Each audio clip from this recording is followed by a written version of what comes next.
Reid Callahan had not spoken that name in 7 years. He had buried that night so deep, he almost convinced himself it never happened. But now she was standing right there, 10 feet away at the school gate, and beside her was a boy who made Reid stop breathing for just a second. He couldn't explain it. Just something familiar. Something that pulled at him from a place he didn't want to look at. Sloane looked up and froze. Reid's voice came out quieter than he intended. "You disappeared that night." She turned her face away, and that small motion told him this reunion was no accident. But why did looking at that boy feel like looking at something he had lost? Reid Callahan was not a man who talked much about the past. He lived in a narrow 2-story house on the west side of Denver, where the winters came early, and the neighbors left each other alone, which suited him just fine. He was 38 years old, a structural engineer at a mid-size firm downtown, the kind of man who solved problems with clean calculations and kept his coffee black and his personal life short. He had a 10-year-old son named Owen, one stubborn succulent on the kitchen windowsill that Owen had named Gerald, and a work schedule that ran 6 days a week during busy season, which was most of the year. That was the shape of his life, and he had built it deliberately, the same way he built everything, accounting for load, accounting for stress points, leaving nothing to chance. He had been doing it alone for a long time, and he was good at it. Owen was the best thing Reid had ever made, and Reid knew it the way a man knows the thing he is most certain of without needing to say it out loud. The kid was quiet and sharp, and had his father's tendency to observe before speaking, which made him easy to misread as shy. He was not shy. He was selective. He played baseball badly and chess reasonably well, and he had a habit of chewing the end of a pencil when he was thinking hard, a habit Reid had given up trying to correct sometime around Owen's 8th birthday, when he realized it was his own habit too. Reid had been raising Owen alone since the boy was 3, had assembled a life that ran on routine and early mornings, and the kind of steady reliability that children need and most adults underestimate. Neighbors who had watched Owen grow up called Reid a good father, which was true, and also missed the point being Owen's father was the thing that had kept Reid organized and present and moving forward when the alternative would have been easier. They held each other up, the two of them, in ways that neither had the vocabulary for. When the new school year started the last week of August, Owen walked through the front doors without looking back, and Reid drove home in the particular quiet of a man who has taught someone well enough that they no longer need him for this part. He would have denied it was bittersweet. It was absolutely bittersweet. By the second week of school, a name had entered the dinner table rotation. Tate. Tate knew every species of bioluminescent fish. Tate had beaten 4 6th graders at chess during lunch. Tate's mom packed his lunch in a bento box and sometimes included sticky notes with weird facts on them, which Owen found impressive enough to mention 3 times. Reid listened, refilled his coffee, said things like, "Sounds like a good kid," and "You should invite him over sometime," and left it at that. He did not think much of it. Every 10-year-old who was worth anything had one friend who seemed slightly more interesting than the rest of the world. Tate sounded like Owen's version of that. It was good. It was normal. Reid went back to his load calculations and didn't give it another thought. That lasted about 3 weeks. Then came a Thursday in late September, when a job site meeting ended 40 minutes early, and Reid pulled into the school pickup line before his usual time. He parked, got out, and stood by the chain-link fence with his hands in his jacket pockets, watching the side door.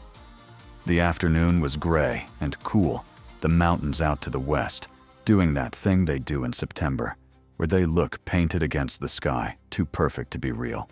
Owen came through the door with a cluster of kids, and right beside him, pressed close mid-conversation, gesturing with both hands about something that clearly mattered, was a smaller boy in a gray hoodie, 2 sizes too big. Tate, Reid figured. He raised a hand to wave Owen over, and in that same motion, The woman standing near the gate turned around. Time did a strange thing in his chest. Not slow exactly, just dense like the air had suddenly acquired weight. Sloane Mercer, 7 years older, hair a little shorter, wearing a green jacket he didn't recognize. But the way she held herself, that particular stillness, she had like she was always half-braced for something she couldn't name, that hadn't changed at all. She registered him at the same moment he registered her. Neither of them moved. Tate tugged her sleeve and said something Reid couldn't hear from across the sidewalk, and she glanced down at the boy, and then back up at Reid. And Reid watched what little composure she had assembled in those 2 seconds dissolve just slightly around the edges. He did not smile. He did not raise his hand. He let the silence between them do its work for a moment, and then he said, low and steady, the thing that had been sitting in the back of his throat for 7 years, with nowhere to go. You disappeared that night. Sloane's chin dropped a fraction of an inch. She turned her face to the side, not fully away, not fleeing, just enough to break the direct line between their eyes. It was small, but it was not the gesture of a woman who was surprised. It was the gesture of a woman who had rehearsed this moment and found that rehearsal was not enough. She had known who she was going to see today. She had come anyway. Reid spent the whole drive home thinking about what that meant. He did not ask the obvious question that afternoon. He was not impulsive, never had been. He had learned over many years that the questions you ask before you're ready to hold the answer have a way of collapsing under their own weight before you can do anything useful with them. So he took Owen home, grilled 2 chicken breasts, listened to a detailed report about the spelling test, and said all the right things about Gerald's watering schedule. He went to bed at his usual time. He lay in the dark for 2 hours before he fell asleep. He started paying closer attention after that. In the quiet and invisible way, he paid attention to everything that mattered. At drop-off, at pick-up, at the incidental moments, when the school day's edges brought parents into the same general space. Tate was 7, maybe just turned 8, it was hard to say. He had dark eyes and a habit of pausing before he spoke that made him seem older than he was. Owen described him in fragments over dinner, how Tate had corrected the science teacher about tectonic plates and been right how he read novels, the way other kids played video games, how he had a laugh that started quiet and then got out of control, the kind of laugh you couldn't help joining. Reid listened to all of this with new and careful attention and did not know what to do with what he was feeling. So he did the thing he always did when he didn't know what to do. He gathered more information and waited for the picture to clarify. He found Sloane's name in about 15 minutes of looking. Physical therapist at a clinic near downtown Denver, staff profile with a headshot that confirmed what he already knew. She had been here for 3 years. No mention of Tate's father anywhere in any public-facing context. Not a reference, not an implication, not a blank space with a label on it. Just Sloane and Tate, and the Denver life that had been assembled without anyone else visible in the frame. Reid put his phone face down on the desk and sat with that for a while, looking at the window and the street and the ash tree in the front yard that was just starting to turn. He was not angry yet, exactly. He was in the place before anger, the place where the shape of a thing is becoming clear, and you are still deciding how to feel about the shape. At drop-off the following Monday, she was there again, and this time she met his eyes without flinching, a deliberate, calibrated look that said she had spent the weekend deciding how to carry herself and had settled on composed. Reid gave a single nod. She returned it. The boys walked through the gate together and disappeared into the school building, and Reid drove to work and spent the day on a roof support system for a medical complex in Aurora, and did not think about Sloane Mercer even a little, which was the least convincing lie he had told himself in years. The school's fall outdoor event was a Saturday in mid-October, Wash Park, the kind of Denver morning that rewarded you for living here. The air sharp and clean, the cottonwoods gone gold. Along the path, the Front Range sitting up to the west, like it was showing off. There was a chili cook-off with 7 entries, a relay race, and a hay bale maze the PTA had built with genuine ambition and geometry that suggested nobody had consulted an engineer. Reid arrived because Owen had asked him 4 times, and because Reid was whatever else, he was a man who showed up.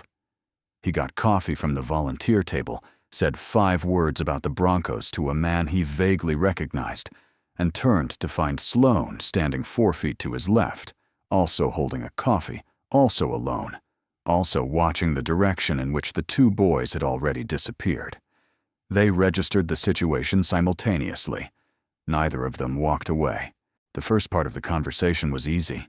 They talked about the boys, the hot dog sandwich debate Owen had apparently been prosecuting for 2 weeks, the way Tate organized his backpack like a miniature adult, how the 2 of them had already established a lunch table in the corner near the windows that they defended with the quiet dedication of people who had found their territory.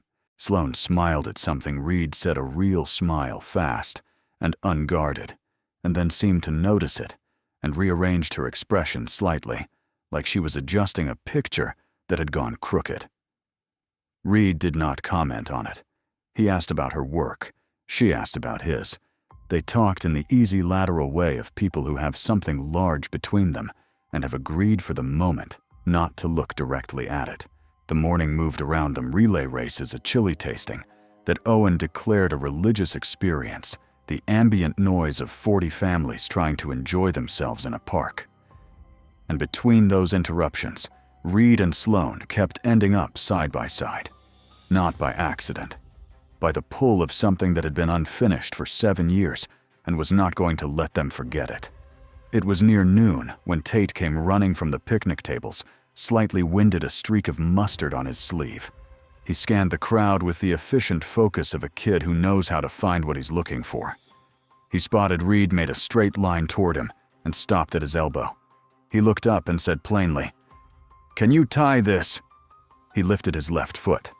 The sneaker lace had come entirely undone, looped and knotted around itself in a way that was more sculpture than accident.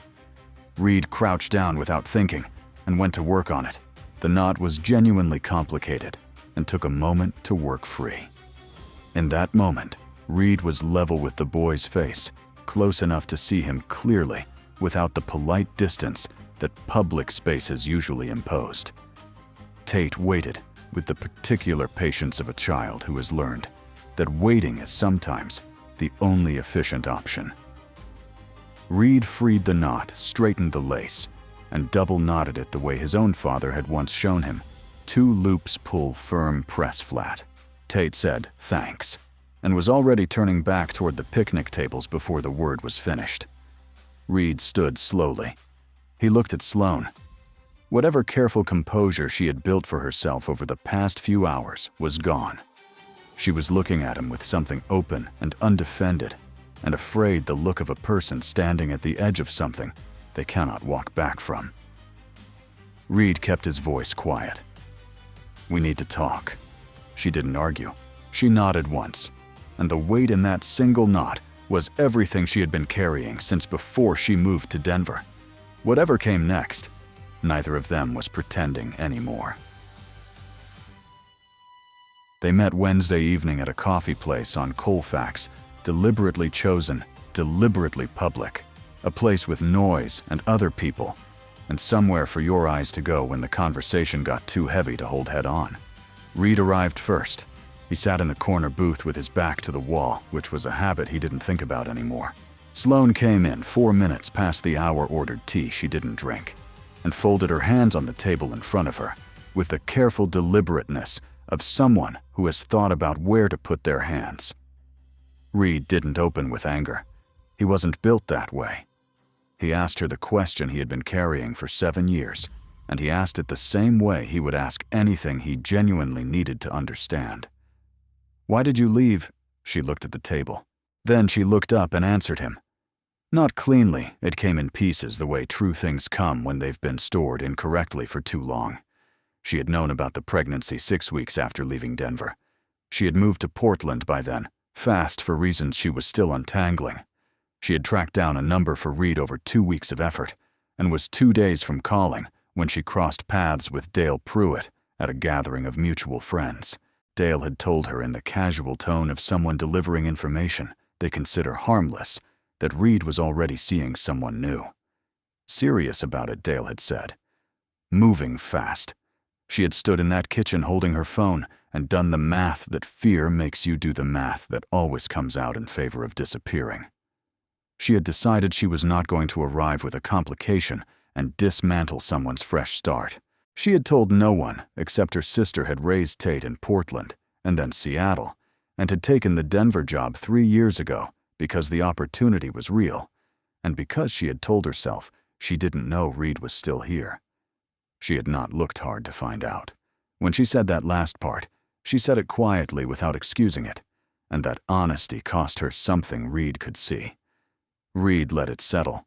A bus went by outside on Colfax. Someone at the counter laughed too loud at something. His coffee cup was empty, and he turned it a half rotation in its saucer without looking at it, a small motion that gave his hand something to do. He thought about the night she had left the morning, more precisely the hotel room, with the thin curtains and the noise of downtown Denver coming through the window, the space in the bed that had already been empty when he woke. He had lain there for a while before he understood she was genuinely gone, and not just in the bathroom. He had thought about that morning many times over the following months, and then less often, and then occasionally. And then in the way you think about the thing you have agreed to stop thinking about. When he spoke, his voice was level and without heat, which was harder to absorb than anger would have been. "I wasn't seeing anyone," he said. "After you left, I wasn't seeing anyone, not for a long time." Something shifted in Sloane's face, not dramatic, just a quiet rearrangement, like a structure taking on a load it hadn't been designed for, and redistributing the weight silently. She said, "Dale told me," and Reid said, "Dale was wrong." The tea sat cooling between them. Reid leaned forward, slightly, elbows on the table. "Someone gave you information that wasn't true, and you made a decision based on it. I understand that." A pause. "What I don't understand is why you didn't try to find out if it was true before you made it." Sloane didn't answer right away. The real answer that she had been 29 and frightened in a way she hadn't known how to name that fear, had written the script and given it a rational-sounding cover story, was not something she could compress into a single sentence across a table in a coffee shop on Colfax. Reid saw all of it in her face without her saying it. He was quiet.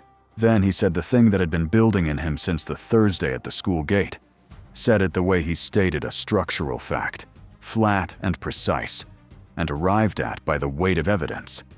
"Tate is mine." Not a question. Sloane closed her eyes. When she opened them, she said, "Yes." Reid sat in the parked car in his own driveway for 11 minutes when he got home. He was not the kind of man who sat in parked cars generally. He counted the minutes by the dashboard clock and let the thing that had just happened exist without trying to organize it yet. He had a son he had not known about for 7 years. The boy double-knotted his shoes the same way. Liked to read the way Owen liked chess. Had a laugh that apparently went out of control at the wrong moment, which was also something 2 people at Reid's office had told him about himself. He sat with all of that in the dark of the car, the engine ticking as it cooled the neighborhood, settling into its Thursday quiet, and tried to locate what he was feeling underneath the architecture of what he was thinking. Somewhere past the disbelief and the grief of lost time, past the anger that hadn't finished arriving yet, there was something else. Something that felt, if he was honest, less like devastation than like a room in a house he had always thought empty, turning out to have someone in it all along. He went inside. Owen was at the kitchen table with his homework pencil in his mouth, Gerald watching from the windowsill as always. Reid made 2 sandwiches without being asked, and set one in front of Owen, who said, "Thanks, Dad," without looking up. They ate. Owen described a documentary about supervolcanoes with an enthusiasm that suggested it had reorganized his understanding of geological time. Reid said the right things, and meant them, and went to bed at the right time, and lay in the dark, doing what he did. When a problem didn't resolve cleanly, he broke it into parts and looked at each one separately. The part about Tate and what he was owed. The part about Owen and how to explain something that grown-ups had not handled well.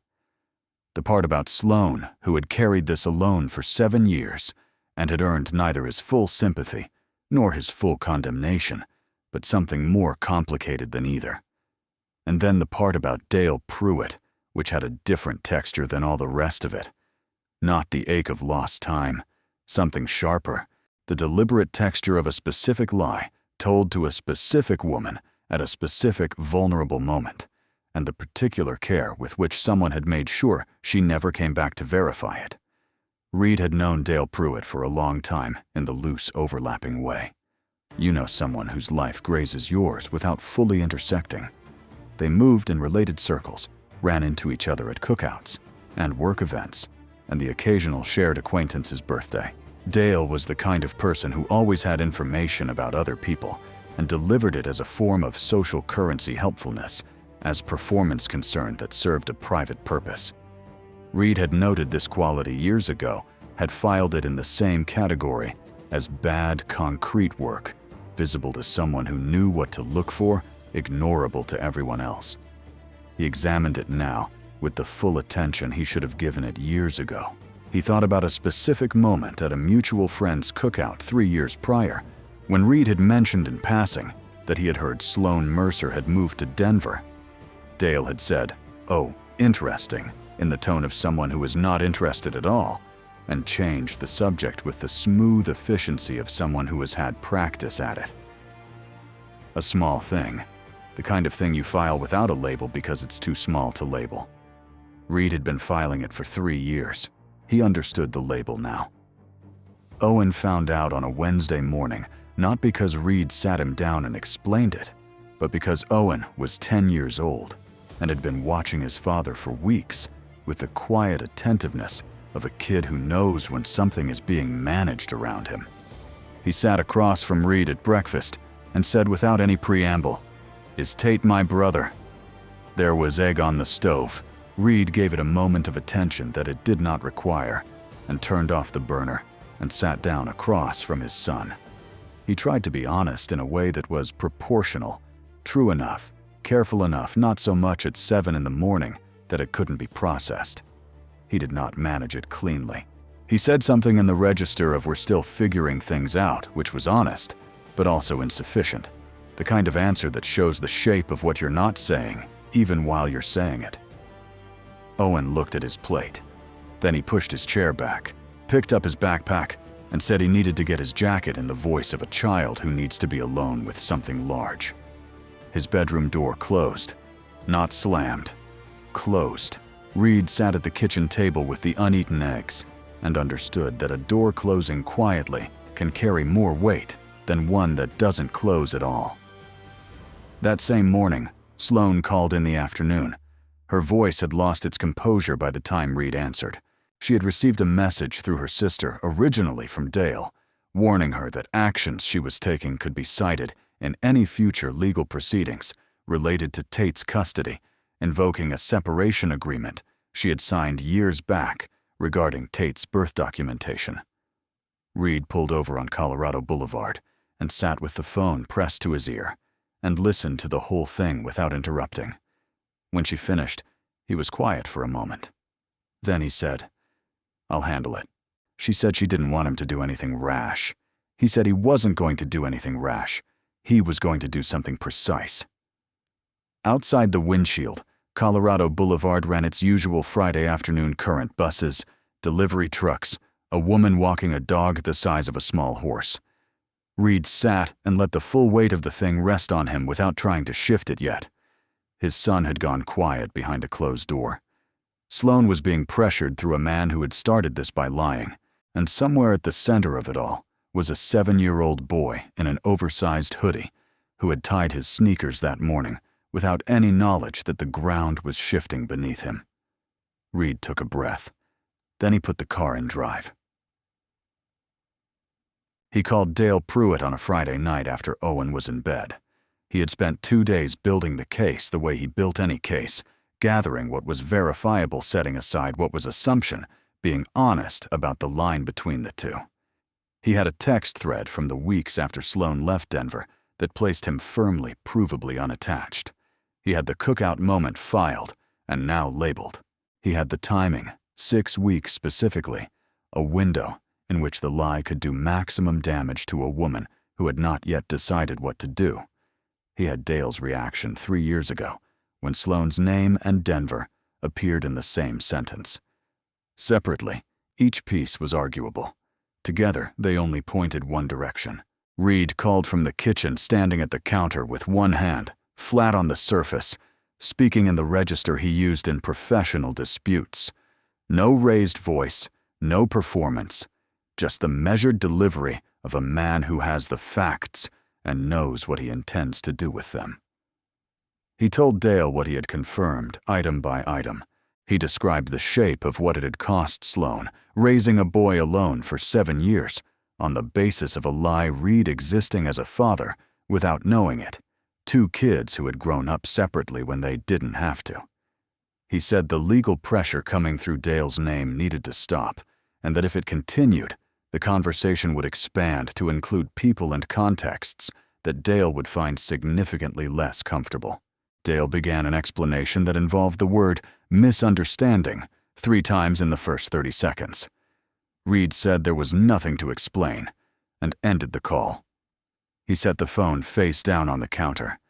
Gerald, the succulent, sat in the window, patient and unbothered as always. Reid stood there for a moment, then went to check on Owen. The legal pressure dissolved within a week of that call. Sloane's sister brought the relevant documentation to a family law clinic downtown, and the clinic confirmed what Reid had suspected. The agreement Dale had cited had no enforceable authority under Colorado law in the circumstances described. The whole thing had been built on Sloane not knowing that it relied on the intimidating language of legal instruments to accomplish what it had no actual power to enforce. Dale did not contact anyone again, whatever he had originally intended, and Reid had settled on the conclusion that it was less a calculated strategy than the reflexive self-protection of a man who had told an important lie and spent 7 years managing the consequences from a safe distance. It had no durability once someone with legal knowledge looked directly at it. Sloane texted Reid when the clinic gave her the all-clear. He texted back 2 words: "Good." "We're okay," which was not entirely true yet, but was the direction they were both facing. And Reid had found over the years that direction mattered as much as position. Owen was lying on his bed, with a book across his chest, not reading it, staring at the ceiling with the particular quality of stillness that meant he was doing serious thinking and did not want to be interrupted, but also did not want to be alone. Reid sat down on the edge of the bed. He did not offer a speech. He told Owen plainly that grown-up mistakes don't cancel out by themselves, that Tate had done nothing wrong in any direction, and that what was coming next was going to require Owen to be the steadiest version of himself. Not perfect, just steady. Owen turned the pencil end over end in his fingers. He listened. When Reid finished, Owen looked up at the ceiling for a moment and said, "If I were Tate, I would want to know." Reid looked at his son, this kid with the chess rating and the baseball elbow, and the stubborn, quiet loyalty he kept to himself, and felt the specific pride of a parent who realizes the person across from them has at some unmarked point become someone of genuine character. Not because Reid had built him that way alone, because Owen had built it in himself with the materials Reid had tried to provide, and a capacity for decency that was his own. "Yeah," Reid said. "Me too." Sunday in November, the first cold week of the season, the kind of Denver cold that arrives without negotiation and reminds you that autumn was always temporary. Reid made chili because Owen had rated it the peak of human cuisine at the school event, and partly because it was the one dish Reid made without any visible effort. It had been his father's recipe, adjusted over years, until it was mostly his own. and making it felt like occupying a familiar space rather than performing one. Sloane arrived with Tate at 6. Tate was in the gray hoodie again, carrying a library book about hydrothermal vents that he handed to Owen at the door, the way other kids hand over a toy, as though sharing the thing you find most interesting is simply what you do when you like someone. Owen took it with both hands and looked at the cover and said, "Wait, this is the one with the tube worms," and Tate said page 47, and they were gone. Reid and Sloane stood in the front hallway for a moment after the boys had disappeared, and then they went to the kitchen, and Reid put a pot on, and Sloane sat at the island, and they talked about small things. The cold front, the drive over. Whether Gerald was getting sufficient light on that side of the window. It was strange, and also in some specific way, that Reid didn't have exact language for easier than anything between them had been in 7 years. Not resolved, not healed over, but quiet in a way that wasn't performed. Dinner was the kind of loud that happens when two kids are deeply comfortable and have temporarily forgotten that adults are also present. There were competing claims about the correct chili-to-cracker ratio, a fully committed argument about whether deep-sea creatures could theoretically be trained, and a detailed report from Tate about the temperature thresholds at which tube worms survive near hydrothermal vents, which Owen challenged on no factual basis whatsoever, and purely for the pleasure of being disagreed with by someone who would not simply let it go. Reid found himself laughing once, a short laugh that got out before he managed it, and Sloane looked at him across the table when he did a quick, unguarded look, not loaded with anything specific, just noting that it had happened. He let it pass. Tate ate 3 bowls of chili and announced it was the best thing he had eaten since a taco in Seattle 2 years ago, which he described in enough detail that Sloane said, "Tate, that is a lot of words about one taco." And he said, it was a significant taco. And Owen immediately sided with the taco. Tate still did not know. That conversation was coming, approached carefully, and with a counselor who worked specifically with children navigating family complexity. Reid and Sloane had agreed on the approach, agreed on the principle that Tate deserved the truth in a form he could carry, had agreed not to rush it. That was for another Sunday, or the one after that. This Sunday was just dinner, after the chili and the cracker argument, and Owen's second bowl, and Tate's third after the table was cleared, and Gerald had been checked on twice and found satisfactory. The 2 boys migrated to the couch. At some point, Tate fell asleep against Owen's shoulder, the library book sliding off his lap onto the cushion. Owen caught it with one hand, without looking up from the tablet in his other hand, held it for a moment, then set it with quiet deliberateness on the side table. He did not move his shoulder. He stayed still with the sleeping boy against him, the way people stay still when they understand that something is resting on them that should not be disturbed. Reid stood in the kitchen doorway and watched his son do this, and did not say anything, because there was nothing to say that would not diminish it. Sloane stood beside him. The low lamp from the living room made the whole scene soft at the edges. They watched the couch for a while without speaking, which was its own kind of conversation. Then she said quietly, "You might never fully forgive me. I know that." Reid looked at the 2 boys, one, his both here, both settled into the couch on a Sunday in November in a house on the west side of Denver, and thought about the 7 years and the calculation that never balanced, and the drawer he had finally opened all the way and found inside it not only loss, but also this, somehow, against reasonable expectation. He thought about what it would have cost him to have started this story with anger and stayed there. He looked at Sloane. "I haven't forgiven you yet," he said, "but I'm working on it." She nodded, and he could see what it cost her to receive that answer, instead of a better one. The way she absorbed it, without deflecting, without asking for more, just took it as what it was, which was the truth, and not nothing. He refilled his coffee. She picked up her mug. Outside, snow had started coming down over Denver, quiet and steady, covering the street and the sidewalk and the bare ash tree in the front yard at the same patient, unhurried speed. It was not a resolution assembled from the right parts in the right order. It wasn't the ending of something, or the beginning of something, or a clean line marking before and after. It was two people in a kitchen doorway, two boys on a couch, and the first evening of something that was going to require time, real time, ordinary time, the kind of time that does not announce itself to become what it had the potential to be. Which was, Reid thought, exactly how anything worth building started. Not finished, not certain.